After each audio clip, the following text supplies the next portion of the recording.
ਸਤਿ ਸ਼੍ਰੀ ਅਕਾਲ ਜੀ।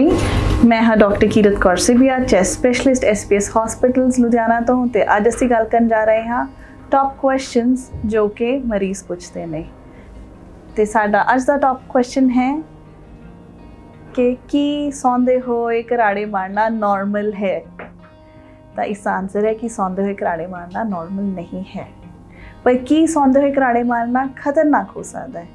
ਤਾਂ ਇਸ ਦਾ ਜਵਾਬ ਇਹ ਹੈ ਕਿ ਕਈ ਵਾਰ ਸੌਂਦੇ ਹੋਏ ਜਦੋਂ ਕੋਈ ਘਰਾੜੇ ਮਾਰਦਾ ਹੈ ਤਾਂ ਘਰਾੜੇ ਮਾਰਦਾ ਮਤਲਬ ਸਾਹ ਦਾ ਰਸਤਾ ਤੰਗ ਹੋ ਰਿਹਾ ਹੈ, ਸਾਹ ਕਿਤੇ ਰੁਕ ਰਿਹਾ ਹੈ। ਉਹ ਬਲੋਕੇਜ ਕਿਸੇ ਵੀ ਲੈਵਲ ਤੇ ਹੋ ਸਕਦੀ ਹੈ, ਉਹ ਨੱਕ ਦੇ ਲੈਵਲ ਤੇ ਹੋ ਸਕਦੀ ਹੈ, ਉਹ ਗਲੇ ਦੇ ਲੈਵਲ ਤੇ ਹੋ ਸਕਦੀ ਹੈ, ਉਹ ਏਅਰਵੇ ਦੇ ਲੈਵਲ ਤੇ ਹੋ ਸਕਦੀ ਹੈ।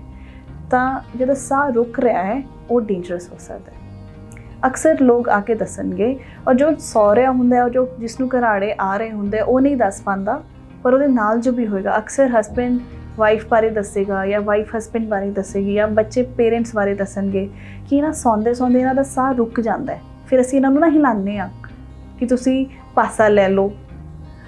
That is a good decision ਕਿ ਉਹਨਾਂ ਨੂੰ ਜਗਾਇਆ ਜਾਏ, ਕਿਹਾ ਜਾਏ ਕਿ ਤੁਸੀਂ ਸਾਈਡ 'ਤੇ ਪਾਸਾ ਲੈ ਕੇ ਸੌ ਲਓ ਤਾਂ ਕਿ ਏਅਰਵੇ ਥੋੜ੍ਹਾ ਖੁੱਲ੍ਹ ਜਾਏ। ਬਟ ਸਮਝਣ ਦੀ ਗੱਲ ਇਹ ਹੈ ਕਿ ਸੌਂਦੇ ਸੌਂਦੇ ਜੇ ਕੋਈ ਘਰਾੜੇ ਮਾਰ ਰਿਹਾ ਔਰ ਉਹਦਾ ਸਾਹ ਰੁਕ ਰਿਹਾ ਤਾਂ ਉਹ ਡੇਂਜਰਸ ਹੋ ਸਕਦਾ ਹੈ। ਡੇਂਜਰਸ ਕਿਵੇਂ ਹੋ ਸਕਦਾ ਹੈ? BP ਦੀ ਦਿੱਕਤ ਇਹਦੇ ਨਾਲ ਰਿਲੇਟਡ ਹੋ ਸਕਦੀ ਹੈ, ਕਿਉਂਕਿ ਸੁੱਤੇ ਸੁੱਤੇ ਜਦੋਂ ਸਾਹ ਰੁਕ ਰਿਹਾ ਹੈ ਤਾਂ ਤੁਹਾਡਾ ਪੂਰਾ ਬੋਡੀ ਦਾ ਆਟੋਨੋਮਿਕ ਸਿਸਟਮ, ਨਰਵਸ ਸਿਸਟਮ, ਇਹ ਸਭ ਅਫੈਕਟ ਹੁੰਦਾ ਹੈ। ਇਹਦਾ ਜੋ ਰੈਗੂਲੇਸ਼ਨ ਰਹਿੰਦਾ ਹੈ ਤੁਹਾਡੇ ਬਲੱਡ ਵੈਸਲਸ ਦਾ, ਤੁਹਾਡੀ ਨਰਵਸ ਦਾ, ਤੁਹਾਡੀ other vascular system the, it is all affected.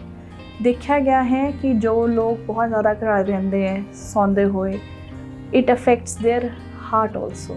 Heart attacks the risk ਵੱਧ ਜਾਂਦਾ ਹੈ। BP ਦਾ ਕੰਟਰੋਲ ਵਰਸ ਹੁੰਦਾ ਉਹਨਾਂ ਲੋਕਾਂ 'ਚ ਜਿਨ੍ਹਾਂ ਨੂੰ ਬਹੁਤ ਜ਼ਿਆਦਾ ਘਰਾੜੇ ਆਉਂਦੇ ਨੇ। ਅਤੇ ਇੱਕ ਹੋਰ ਸਾਈਡ ਇਫੈਕਟ ਹੋ ਸਕਦਾ ਹੈ।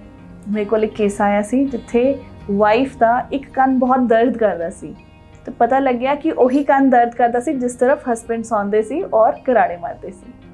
ਬਟ ਇਹ ਸਿਰਫ ਲਾਈਟਰ ਨੋਟ 'ਤੇ ਸ਼ੇਅਰ ਕੀਤਾ ਜਾ ਰਿਹਾ ਹੈ। ਫੈਕਟ ਇਹ ਹੈ ਕਿ ਅਗਰ ਕਿਸੇ ਨੂੰ ਘਰਾੜੇ ਦੀ ਬਹੁਤ ਜ਼ਿਆਦਾ ਦਿੱਕਤ ਹੈ ਤਾਂ ਉਸਨੂੰ ਸਲੀਪ ਸਟੱਡੀ ਕਰਾਉਣੀ ਚਾਹੀਦੀ ਹੈ। ਔਰ ਸਲੀਪ ਸਟੱਡੀ ਦੇ ਬਾਰੇ ਬਹੁਤ ਸਾਰੇ ਕੁਐਸਚਨ ਸਾਡੇ ਕੋਲ ਆ ਰਹੇ ਨੇ ਜੋ ਅਸੀਂ ਐਡਰੈਸ ਕਰਾਂਗੇ ਆਪਣੇ ਨੈਕਸਟ ਟੌਪ ਕੁਐਸਚਨਸ 'ਚ।